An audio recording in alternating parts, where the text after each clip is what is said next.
let's dive into the core ideas from the classic bestseller, Rich Dad, Poor Dad. What if everything you've been taught about money is just plain wrong? The book is all about the advice from two dads with two totally different views on money. Yeah, their entire approach to work and wealth were complete opposites. Let's dig in. All right, rule number one, and this is a big one: the rich don't work for money. See, most of us get stuck in what he calls the rat race, and we don't even realize it.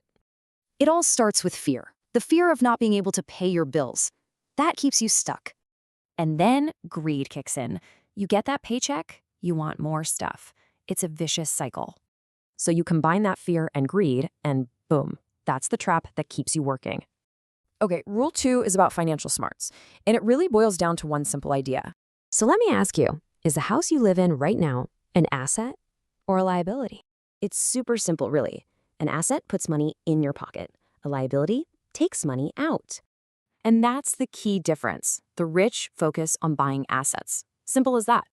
Which leads us right into rule number three: mind your own business. Look, your job pays the bills, but your business, that asset column, is what actually makes you wealthy.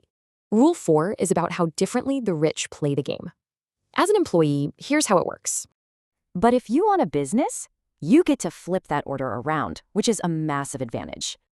Now for rule five, the rich literally invent money. It's about seeing what other people just don't. Think about this. Alexander Graham Bell offered his patent to Western Union for just $100 grand. They said no, and he built a multi-billion-dollar industry.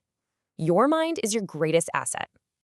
And the last big rule, work to learn, don't just work for that paycheck. Skills are key. But even if you know all this stuff, there are a few mental blocks that can still trip you up. The book says you might be just one skill away from a massive jump in your income.